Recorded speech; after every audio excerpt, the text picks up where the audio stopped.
Welcome to స్వతంత్ర. నేను విజయ్. ముందుగా హెడ్లైన్స్ చూద్దాం. హీటెక్కిన తెలంగాణ రాజకీయం. సింగరేణిపై కాంగ్రెస్ బీఆర్ఎస్ మధ్య మాటల యుద్ధం.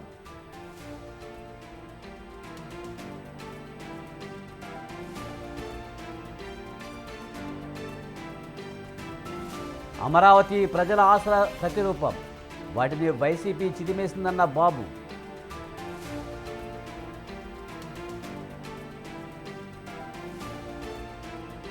ఓదార్పు యాత్రకు సిద్ధమవుతున్న జగన్. ప్రజల్లోకి వెళ్తానన్న మాజీ సీఎం.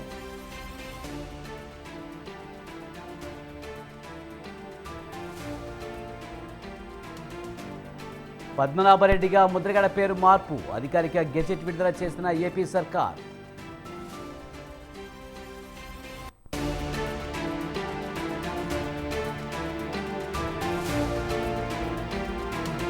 ఏపీ నూతన డీజీపీగా ద్వారకా తిరుమలరావు.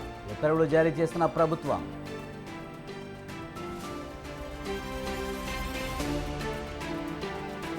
Delhi CM కేజ్రీవాల్కు bail. 1,00,000 పూచీకత్తుతో బెయిల్ మంజూరు చేసిన రౌస్ ఎవెన్యూ కోర్టు.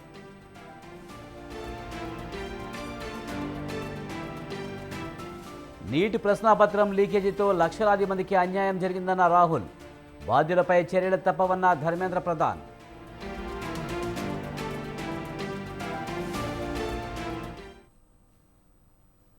బీజేపీ బీఆర్ఎస్లపై తెలంగాణ డిప్యూటీ సీఎం భట్టి విక్రమార్క తీవ్ర విమర్శలు చేశారు.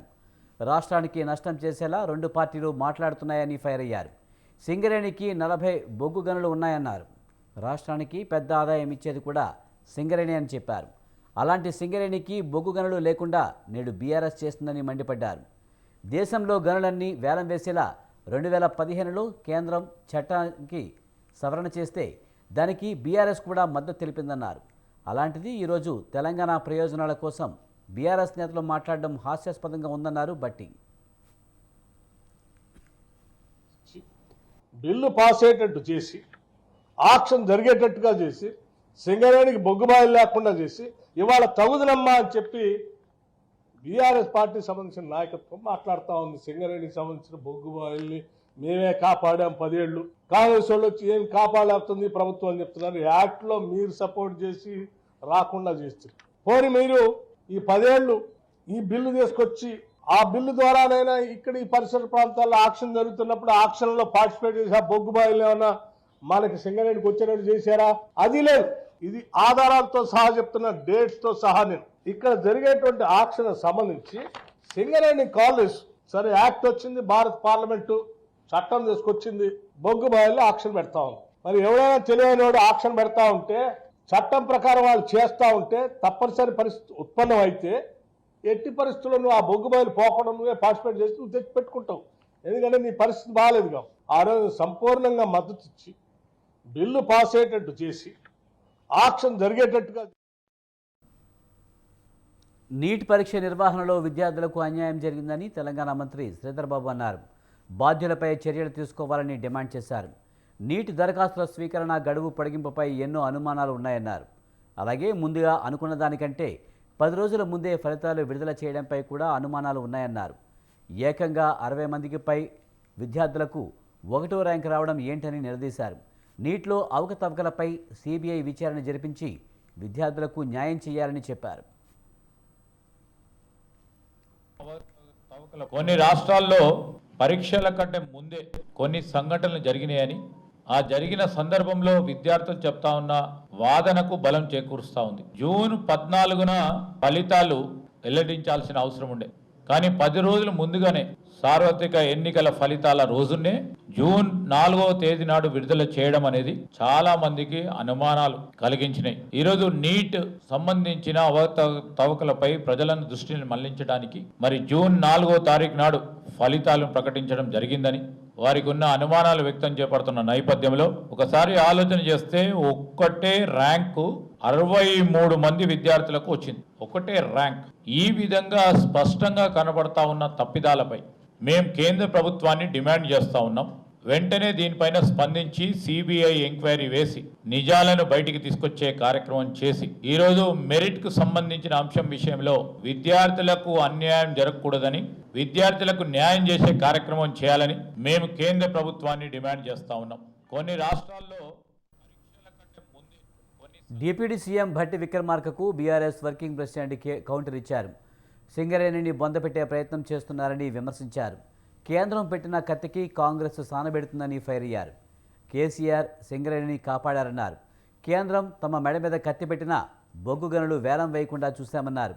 కాంగ్రెస్ బీజేపీకి చెరో 8 సీట్లు ఇచ్చినందుకు సింగరేణిని నాశనం చేస్తున్నారన్నారు.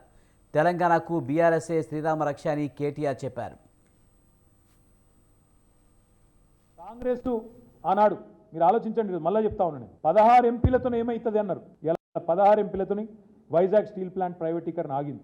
కానీ అదే 16 ఎంపీలు 8 పంచి బ్రహ్మాండంగా కాంగ్రెస్కు బీజేపీకి ఇస్తే వాళ్ళు కూడా సింగరేణిని అట్లే నిట్ట నిలువున ఇవాళ నిలువు దోపిడీకి శ్రీకారం చుడతా ఉన్నారు. మనకు క్యాప్టివ్ మైన్స్ ఇవ్వడం లేదు అంటేనే గుజరాత్లో ఇచ్చి, ఒరిస్ట్రాలో ఇచ్చి, తమిళనాడులో ఇచ్చి మనకు మాత్రమే ఇస్తలేరంటే ఇక్కడి ఎంపీల అశక్తత, ఇక్కడి ప్రభుత్వం అశక్తత. కేసీఆర్ ఉన్న నాళ్ళు సాహసం చేయలే, కేసీఆర్ ఉన్న రోజులు వేలం పాట పెట్టలే. ఇలా వాళ్ళే చెప్తున్నారు కదా, కేసీఆర్ 9.5 ఏళ్ళు అడ్డుకున్నాడు, వాళ్ళే చెప్తున్నారు. ఎందుకు అడ్డుకున్నాడు కేసీఆర్? సింగరేణిని కాపాడాలని అడ్డుకున్నాడు.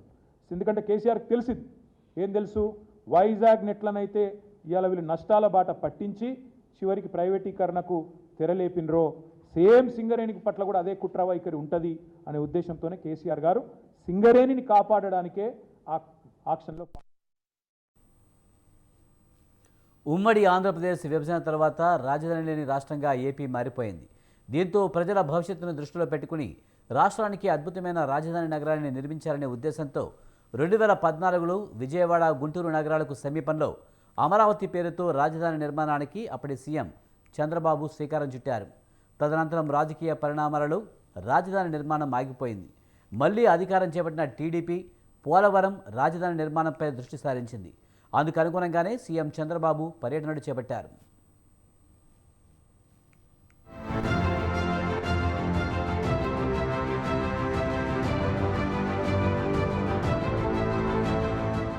అమరావతి పర్యటనలో రాజధాని రైతుల పోరాటాన్ని ఏపీ సీఎం చంద్రబాబు కొనియాడారు. గత ప్రభుత్వంపై 1631 రోజులుగా ఆందోళనలు చేపట్టారన్నారు. తమ ప్రభుత్వం వచ్చిన తర్వాత మళ్లీ అభివృద్ధి జరుగుతుందన్న నమ్మకంతో నిరసనలు విరమించారన్నారు. ఇక్కడి రైతులు చేపట్టిన ఉద్యమం ప్రపంచంలో ఒక చరిత్ర అని చంద్రబాబు చెప్పారు. ఒక రాజధాని కోసం సుదీర్ఘ పోరాటం చేసిన ఘనత ఇక్కడుండే రైతులకే దక్కుతుందన్నారు. రైతులు పోరాడిన తీరు భావితరాలకు ఆదర్శప్రాయంగా నిలుస్తుందన్నారు.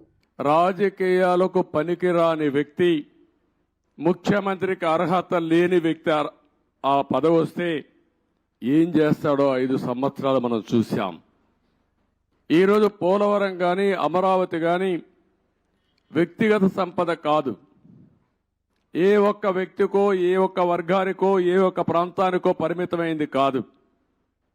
కానీ ఇది ఒక సంపద కేంద్రం.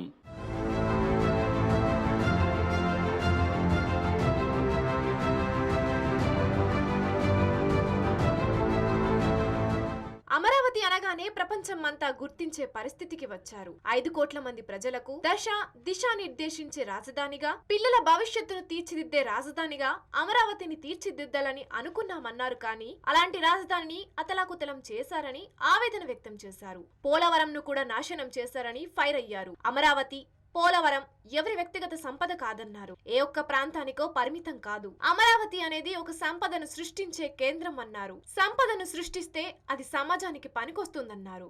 5 సంవత్సరాలు ఎక్కడ వేసిన మట్టి అక్కడే ఉంది.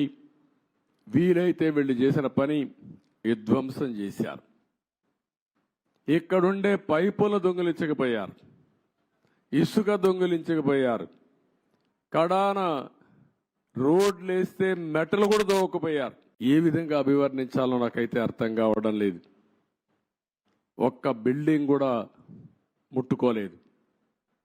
ఒక్క రాజధానికి మనం ఆ రోజు కట్టినటువంటి అసెంబ్లీ బిల్డింగ్స్ ఉన్నాయి, పక్కనే సెక్రటరియట్ బిల్డింగ్స్ ఉన్నాయి, ఇంకో పక్క అమరావతి హైకోర్టు బిల్డింగ్లు కట్టాం. ఆ హైకోర్టు కూడా డిస్ట్రిక్ట్ కోర్టు కోసం కట్టిన బిల్డింగు. అవి మాత్రం మిగిలే పరిస్థితికి వచ్చాయి. కేంద్రం నిధులతో నిర్మించే పోలవరం పూర్తి చేసుకోగలిగితే రాళ్లసీమ రాయలసీమను కూడా సస్యశ్యామలం చేయొచ్చన్నారు. ఇటీవల తాను పోలవరం వెళ్లానని అక్కడ ఇప్పుడు ఏం చేయాలన్నా 4-5 ఏళ్ల సమయం పట్టే పరిస్థితి ఉందన్నారు. ఖర్చులు కూడా రెట్టింపయ్యాయి. రాష్ట్రానికి ఒక వరంలా ఉండాల్సిన పోలవరం ఒక వ్యక్తి మూర్ఖత్వం వల్ల ఒక శాపంలా మారిపోయిందన్నారు. ఇవాళ అమరావతిలో పర్యటించాను. నేరుగా ప్రజావేదిక వద్దకు వెళ్లాను. ఎవరైనా ముఖ్యమంత్రి అయితే ఒక మంచి కార్యక్రమంతో ప్రజలను మెప్పించేందుకు ప్రయత్నిస్తారు. కానీ అతడు ప్రజావేదిక కూల్చి అక్కడి నుంచి పరిపాలన ప్రారంభించాడని మండిపడ్డారు. పోలవరం గాని పూర్తి చేసుంటే అది కూడా గవర్నమెంట్ డబ్బులు, అవి సెంట్రల్ గవర్నమెంట్ డబ్బులు.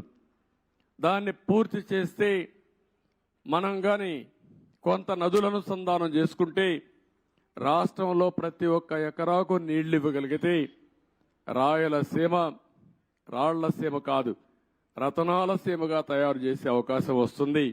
హార్టికల్చర్కి ప్రాధాన్యత ఇచ్చే అవకాశాలు ఉంటాయి. ఈరోజు పోలవరాన్ని గోదావరిలో కలిపేసే పరిస్థితికి వచ్చారు. ఈరోజు ఏం చేయాలని అర్థం కాని పరిస్థితి. ఏం చేయాలన్న 4-5 సంవత్సరాలు ఖర్చులు కూడా డబుల్ అయిపోయే పరిస్థితికి వచ్చింది. ఒక వ్యక్తి యొక్క మూర్ఖత్వం వల్ల రాష్ట్రానికి ఒక వరంగా ఉండవలసిన పోలవరం ఈరోజు ఒక శాపంగా మారిపోయే పరిస్థితి వచ్చింది. ఈరోజు అమరావతి ఎవరైనా ముఖ్యమంత్రి అయితే జరిగేదంతా కూడా ఒక మంచి కార్యక్రమంతో ప్రజల్ని మెప్పు తెచ్చుకోవడం కోసం పనిచేస్తారు. ప్రజావేదిక కూల్చి అక్కడి నుంచి పరిపాలన ప్రారంభించాడు. నాడు తాము అమరావతి ఏ విధంగా ఉండాలని ప్రణాళిక రూపొందించామో దానిపై త్వరలోనే శ్వేతపత్రం విడుదల చేస్తామన్నారు. అందులో వివరాలన్నీ పొందుపరుస్తామన్నారు. తాను ఈ పర్యటన చేపట్టింది రాజధాని ఎక్కడి వరకు ఆగిపోయిందో, ఏ స్థాయిలో ఉందో అధ్యయనం చేయడానికి వచ్చానన్నారు. ఇక్కడి రైతుల నుంచే కాదు రాష్ట్రంలోని ప్రజలందరి నుంచి సూచనలు తీసుకుంటామన్నారు. ఇది ఏ ఒక్కరి కోసమో కట్టే రాజధాని కాదని, ఇది ప్రజా రాజధాని అని చెప్పారు. భావితరాల భవిష్యత్తు కోసం కట్టే రాజధాని, తెలుగు జాతి గర్వంగా తలెత్తుకొని తిరిగే రాజధాని అని చెప్పారు. ఏదేమైనా మళ్లీ అమరావతిని గాడిన పెడతామని ప్రజలకు చంద్రబాబు హామీ ఇచ్చారు. ఒక వైట్ పేపర్ పబ్లిసైజ్ చేసి ప్రజలు అందరూ కూడా చర్చించుకోవాల్సిన అవసరం ఉంది. నేను ముందే చెప్పాను, ఇది ఏ ఒక్కరి కోసమో కట్టే రాజధాని కాదు, ఇది ప్రజా రాజధాని, భావితరాల భవిష్యత్తు కోసం రాజధాని, తెలుగు జాతి గర్వంగా తలెత్తుకుని తిరిగే రాజధానిగా ఉండాలి. అదే సమయంలో ఇక్కడ అమరావతి రాజధాని వస్తుందంటే విశాఖపట్నాన్ని ఆర్థిక రాజధానిగా తయారు చేయాలని, కర్నూలుని ఒక మోడర్న్ సిటీగా ఆధునికమైన నగరంగా తయారు చేయాలని, అదే మాదిరిగా అన్ని జిల్లా హెడ్ క్వార్టర్స్ కూడా ఏమేం చేస్తాం చాలా స్పష్టంగా చెప్పాం. ఈ రాజధాని పైన బురజల్లే ప్రయత్నం చేశారు, నిత్యం విష ప్రచారం చేశారు, అమరావతిని బ్రాండ్ దెబ్బతీయడానికి ప్రయత్నం చేశారు.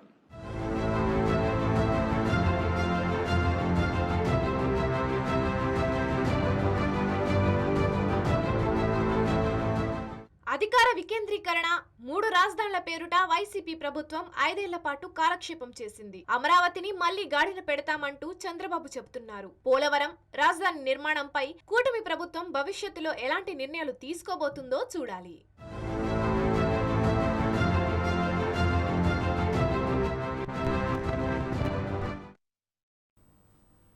వైసీపీ నేతలతో పార్టీ అధినేత మాజీ సీఎం వైఎస్ జగన్ సమీక్ష సమావేశం నిర్వహించారు.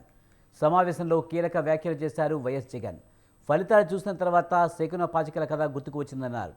శకుని పాచికల మాదిరిగా ఎన్నికల ఫలితాలు వచ్చాయని అన్నారు. శకుని పాచికలు అనే సబ్జెక్టు కేవలం ఇంటర్వెల్లే అన్నారు. కొన్ని చోట్ల అవమానాలు, ఆస్తుల నష్టాలు చేస్తున్నారని ఆవేదన వ్యక్తం చేశారు. రాబోయే రోజుల్లో తాను కార్యకర్తలను కలుసుకుంటానన్నారు. నష్టపోయిన ప్రతి కార్యకర్తను కలిసి వారికి భరోసానిస్తానన్నారు. మళ్లీ రికార్డు మెజారిటీతో గెలుస్తామనే నమ్మకాన్ని వ్యక్తం చేశారు. ఎంపీటీసీలు, జెడ్పీటీసీలు, కార్పొరేటర్లు, కౌన్సిలర్లు అందరికీ భరోసా ఇవ్వాలని సూచించారు. వీరిని బెదిరించే కార్యక్రమాలు, జోరుగా ప్రలోభాలు జరుగుతున్నాయని, రాజీనామాలు చేయాలని బెదిరిస్తున్నారని తెలిపారు. కార్యకర్తలకు అండగా ఉండాలని జగన్మోహన్ రెడ్డి సూచించారు. నేను చెప్తా ఉన్నాను, గర్వంగా కూడా చెప్తా ఉన్నాను, ఈ రోజుకి కూడా జగన్ అబద్ధాలు ఆడడు, జగన్ మోసం చేయడు. మళ్ళీ చంద్రబాబు చెప్పిన మాదిరిగానే అంతకన్నా ఎక్కువ అబద్ధాలు మనం చెప్పుంటే బాగుండేదేమో, ఆ 10% మనతోనే నిలిచి ఉండేవాళ్ళేమో, అలా చేసుంటే బాగుండేదేమో అని చెప్పి కూడా చాలా మంది కనిపించవచ్చు కూడా. మరీ జగన్ ముక్కుసూటి మనిషి, మరీ జగన్ రాజకీయాలలో మరీ నిజాయితీగా ఉంటాడు, ఇంత నిజాయితీగా ఉండడం కరెక్ట్ కాదేమో అని. కానీ ఒకటే చెప్తా ఉన్నా, ఓడిపోయిన పర్వాలా, అధికారం కోసం అబద్ధాలు చెప్పడం, అధికారం కోసం మోసం చేయడం ధర్మం కాదనే, న్యాయం కాదనే జగన్ ఎప్పుడు నమ్ముతాడు. 2014లో కూడా ఇదే నమ్మాను. సాధ్యం కానిది సాధ్యం కాదు అని నేను చెప్పాను. చంద్రబాబు నాయుడు ఏమో వ్యవసాయ రుణాలు మాఫీ దగ్గర నుంచి అన్నీ కూడా చేస్తానని చెప్పి ఆ తర్వాత మళ్ళీ 2019 వచ్చేసరికి చేయక ప్రజలు రెట్టించిన ఉత్సాహంతో మళ్ళీ మనల్ని తీసుకొచ్చారు. మళ్ళీ ఈరోజు కూడా అదే జరుగుతుంది. 2029 వచ్చే నాటికి వచ్చేసరికి చంద్రబాబు నాయుడు చెయ్యని హామీలను మోసం చేసిన పరిస్థితులను ప్రజలు ఏ స్థాయిలో గుర్తుపెట్టుకుని మళ్ళీ మనల్ని ఆశీర్వదిస్తారు అని అంటే చంద్రబాబు నాయుడుకు సింగిల్ డిజిట్లలోనే నెంబర్స్ వచ్చే పరిస్థితి కూడా ఆ రోజు కూడా దూరంగా లేదు. ఈరోజు ప్రతిపక్షంలో ఎన్నికల్లో అబద్ధ వాగ్దానాలు ఇచ్చి చంద్రబాబు అధికారంలోకి వచ్చారని మాజీ మంత్రి కొడాలి నాని ఆరోపించారు. విశాఖలోని రుషికొండపై టీడీపీ తప్పుడు ప్రచారం చేస్తుందన్నారు. ఎన్నికల్లో హామీ ఇచ్చిన సూపర్ 6 ఎప్పుడు అమలు చేస్తారో చెప్పాలని డిమాండ్ చేశారు. చంద్రబాబు ఇచ్చిన వాగ్దానాలను పక్కదారి పట్టించడానికి టీడీపీ నేతలు రోజుకో డ్రామాలు ఆడుతున్నారని విమర్శించారు. రుషికొండలో భవనాలు ప్రభుత్వ ఆస్తి వైఎస్ జగన్వి కావన్నారు. వీఐపీల కోసం భవనాలు కడితే రాద్ధాంతం చేస్తున్నారని ఆగ్రహం వ్యక్తం చేశారు. టీడీపీ దాడులకు భయపడేది లేదంటూ హెచ్చరించారు.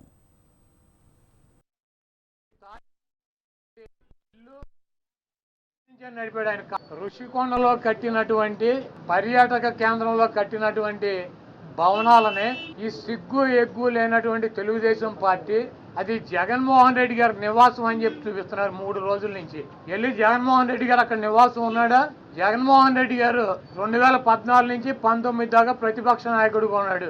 ఆయన కార్యాలయం లోటస్ పాండ్, ఇల్లు లోటస్ పాండ్. ఆయన లోటస్ పాండ్ హైదరాబాద్ నుంచే ప్రతిపక్ష నాయకుడికి ఉన్న 5 సంవత్సరాలు నడిపాడు. ముఖ్యమంత్రి అయిన తర్వాత 5 సంవత్సరాలు ఈ తాడేపల్లిలో ఉన్నటువంటి ఇల్లు క్యాంప్ ఆఫీస్ ఇక్కడి నుంచే నడిపాడు. ఆయన కార్యాలయాన్ని కానీ ఇంటిని కానీ జగన్మోహన్ రెడ్డి గారి రక్తంలో లేదు. ప్రభుత్వం కట్టించినటువంటి ఇళ్లలో ఉండటం గానీ ప్రభుత్వం కట్టించినటువంటి గెస్ట్ హౌస్ లో ఉండేటువంటి కర్మ జగన్మోహన్ రెడ్డి గారికి పట్టల. జగన్మోహన్ రెడ్డి గారు వైజాగ్ లో సొంత ఇల్లు కట్టుకున్నాక అక్కడ షిఫ్ట్ అవుతాడు. అంతేగాని టూరిజం ప్లేస్ లో కట్టినటువంటి ఆ హౌస్ లో జగన్మోహన్ రెడ్డి గారు వెళ్తాడని చెప్పి ఎవడు చెప్పాడు వీళ్ళకి వెధవులకే? అది జగన్మోహన్ రెడ్డి గారి కోసం కట్టించుకున్నటువంటి ఇల్లు అని చెప్పి రకరకాలైనటువంటి కథనాలు రాస్తున్నారు. అది ఒక అంతర్జాతీయ రాజధానిగా తీర్చిదిద్దాలన్నదే వైఎస్ఆర్ కాంగ్రెస్ పార్టీ లక్ష్యం. దాన్ని రాజధాని చేయాలన్నదే. అనేక మంది పారిశ్రామికవేత్తలు వస్తున్నారు. కనీసం వాళ్ళకి సౌకర్యం ఉండటానికి అవకాశం లేనటువంటి పరిస్థితి ఉంది. రెవెన్యూ శాఖను దేశంలోనే రోల్ మోడల్గా తీర్చిదిద్దుతానని అన్నారు మంత్రి అనగాని సత్యప్రసాద్. సచివాలయంలో రెవెన్యూ స్టాంప్స్ మంత్రిగా బాధ్యతలు స్వీకరించిన ఆయన తాను ఇంత పెద్ద బాధ్యత ఊహించలేదని తెలిపారు. తనపై నమ్మకంతో ముఖ్యమంత్రి చంద్రబాబు ఈ బాధ్యతలు ఇచ్చారని తెలిపారు. ఆ నమ్మకాన్ని వమ్ము చేయకుండా పనిచేస్తానని అన్నారు. రెవెన్యూ డిపార్ట్మెంట్లో ఉన్న పాలసీలపై క్షేత్రస్థాయిలో అధ్యయనం చేయించాలన్నారు. తప్పుడు దోవలు పేద ప్రజలకు అన్యాయం చేసిన వారిపై విచారణ జరిపిస్తామని, బాధ్యులపై చర్యలు తీసుకుంటామని తెలిపారు.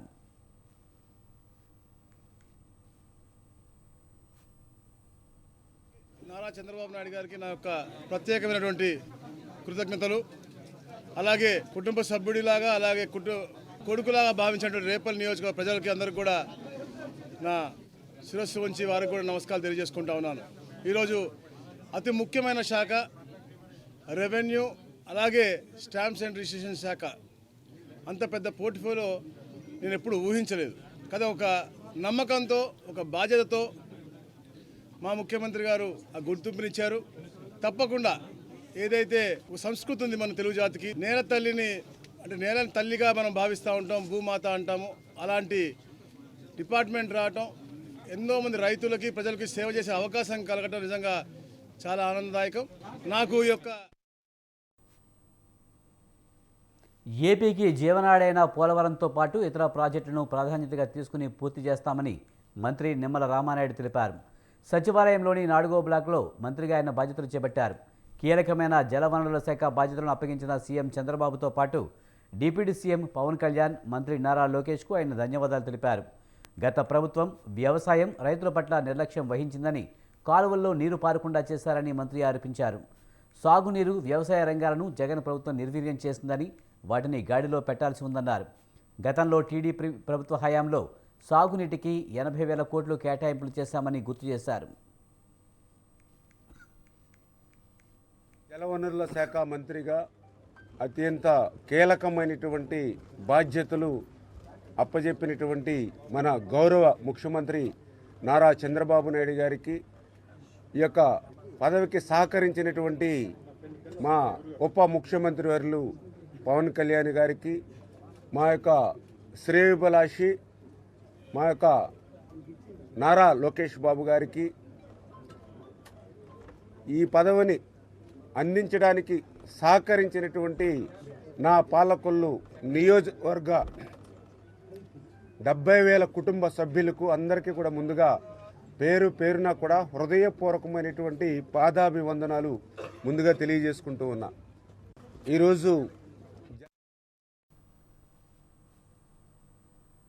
వైసీపీ అధినేత జగన్పై ట్విట్టర్ వేదికగా విమర్శనాస్త్రాలు సంధించారు మంగళగిరి ఎమ్మెల్యే నారా లోకేష్. పేదలు తమ పిల్లల భవిష్యత్తు కోసం కష్టపడుతుంటే వారి డబ్బులతో రాజభవనాన్ని నిర్మించుకున్నారని, జగన్ దోపిడీలు దేశాన్ని దిగ్భ్రాంతికి గురిచేశాయని మండిపడ్డారు. గత ప్రభుత్వం చేసిన దోపిడీపై సమగ్ర విచారణ జరిపి న్యాయం జరిగేలా చూస్తామన్నారు. రిషికొండ ప్యాలెస్ను ఏపీ ప్రజలకు అంకితం చేస్తామంటూ ట్వీట్ చేశారు లోకేష్.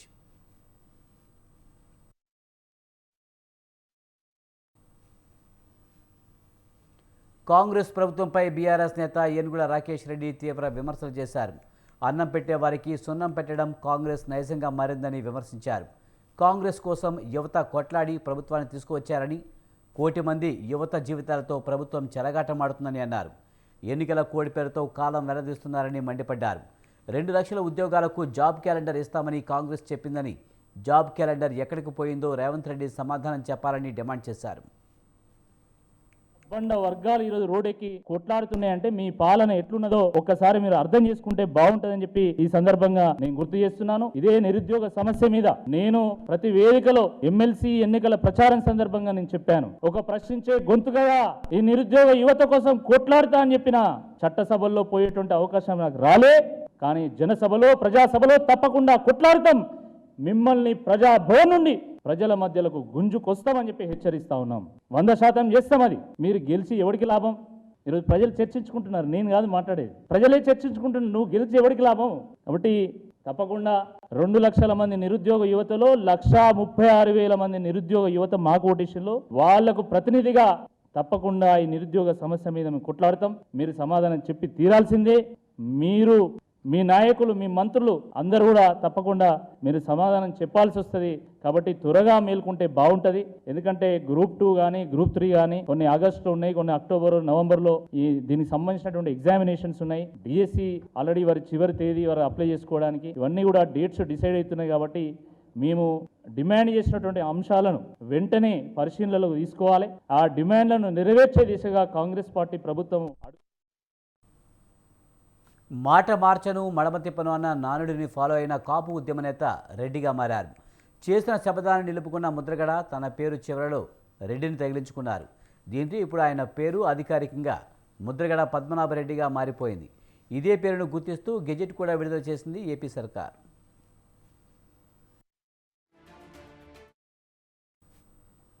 కాపు సామాజిక వర్గానికి చెందిన ముద్రగడ పద్మనాభం కాపుల హక్కుల కోసం ఎంతగానో కృషి చేశారు.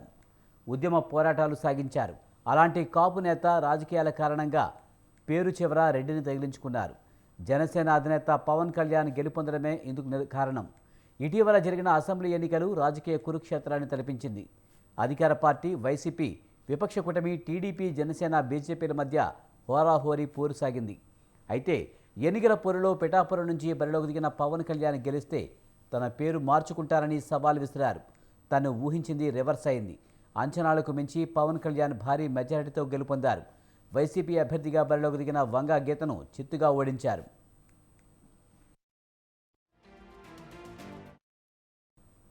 పిఠాపురంలో పవన్ కళ్యాణ్ భారీ మెజారిటీతో గెలుపొందడంతో ముద్రగడను టార్గెట్ చేస్తూ జన సైనికులు నెట్టింట విమర్శలు గుప్పించారు. సోషల్ మీడియాలో పెద్ద ఎత్తున ట్రోలింగ్ చేశారు. ఆయన పేరును మారుస్తూ నామకరణ మహోత్సవాలు నిర్వహించారు. దీంతో మీడియా ముందుకు వచ్చిన ముద్రగడ ఇచ్చిన మాటకు కట్టుబడి ఉన్నారని, వెనక్కి తగ్గే ప్రసక్తే లేదని తేల్చి చెప్పారు. ఈ క్రమంలోనే తన పేరును ముద్రగడ పద్మనాభరెడ్డిగా మార్చాలంటూ దరఖాస్తు చేసుకున్నారు. చెప్పినట్టుగానే పేరును మార్చుకోవడంతో ముద్రగడ పద్మనాభం పేరును మారుస్తూ గెజెట్ విడుదల చేసింది రాష్ట్ర ప్రభుత్వం.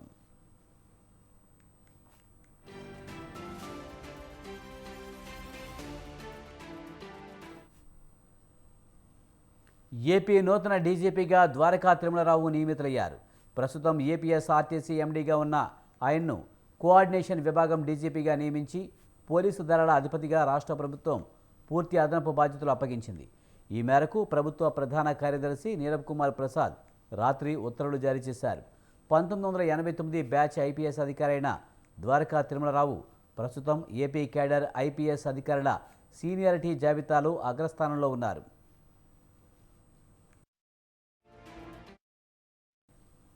తొలుత ద్వారకా తిరుమలరావు కర్నూలు ఏఎస్పీగా, అనంతరం కామారెడ్డి ధర్మవరం ఏఎస్పీగా, నిజామాబాద్ జిల్లా ఆపరేషన్స్ విభాగం అదనపు ఎస్పీగా, అనంతపురం కడప మెదక్ జిల్లాలకు పూర్తిస్థాయి ఎస్పీగా ఆయన విధులు నిర్వహించారు.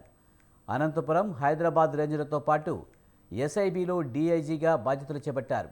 ఆక్టోపస్ కౌంటర్ ఇంటెలిజెన్స్ సెల్ విభాగాల్లో ఐజీగా పనిచేశారు.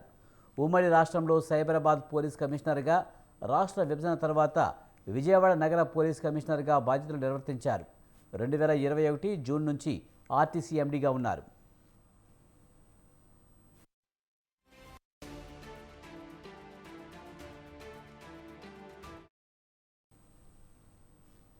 కాంగ్రెస్ ప్రభుత్వంపై ఎంఆర్పీఎస్ అధ్యక్షుడు మందకృష్ణ మాదిగ ఫైర్ అయ్యారు.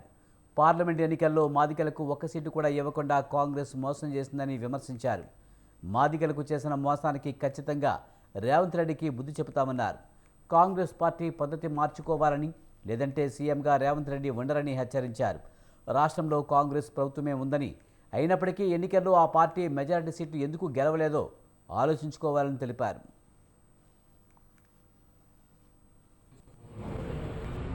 మాదిగ రిజర్వేషన్ పోరాట సమితి ఆవిర్భవించి వచ్చే జూలై 7 నాటికి 30 సంవత్సరాలు కాబోతున్న సమయంలో 3 దశాబ్దాల ఎంఆర్పిఎస్ ఆవిర్భావ ఉత్సవాన్ని దక్షిణాది రాష్ట్రాల్లో ఘనంగా నిర్వహించాలని మాదిగలకు ఎంఆర్పిఎస్ శ్రేణులకు పిలుపునిస్తున్నాం. అందులో భాగంగా జూలై 7న వరంగల్లో కవాతు నిర్వహించబోతున్నాం. మాదిగ రిజర్వేషన్ పోరాట సమితి ఆవిర్భవించి 3 దశాబ్దాలు కాబోతున్న సమయంలో ఈ 3 దశాబ్దాల ఎంఆర్పిఎస్ ఉద్యమంలో మేము ఎన్నో ఆటుపోట్లు ఎదుర్కొన్నాం. ఎన్నో అడ్డంకులను, కుట్రలను, నిర్బంధాలను ఛేదించాం. మాదిగ రిజర్వేషన్ పోరాట సమితి ఆవిర్భవించి వచ్చే జూలై 7 నాటికి శ్రీకాకుళం జిల్లా సంతబొమ్మల మండలం లింగూడ గ్రామం అమ్మవారి జాతరలో రికార్డింగ్ డాన్సులు నిర్వహించారు. జాతర పేరిట అశ్లీల నృత్యాలు నిర్వహించడంపై సర్వత్రా విమర్శలు వెల్లువెత్తుతున్నాయి. ఈ వ్యవహారంపై జిల్లా ఎస్పీ స్పందించాలని, వెంటనే రికార్డింగ్ డాన్స్కు అనుమతించిన అధికారులపై చర్యలు తీసుకోవాలని స్థానికులు డిమాండ్ చేస్తున్నారు.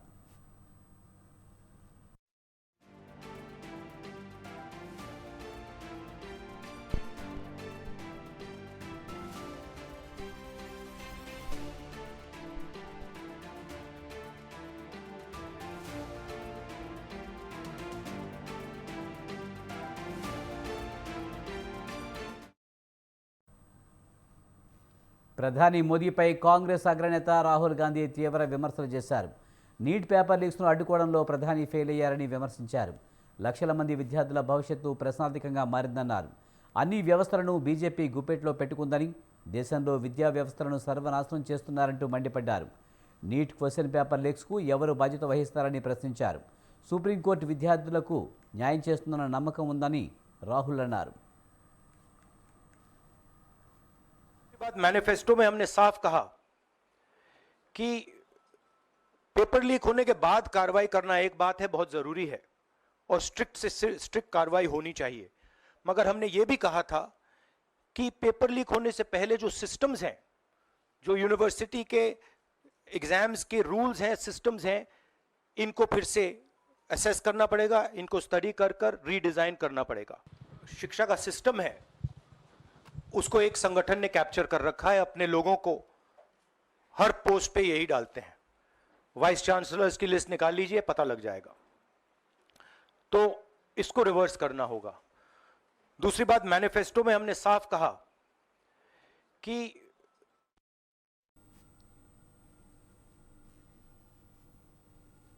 ఇవి ఈ బిడ్డ విశేషాలు చూస్తూనే ఉండండి స్వతంత్ర.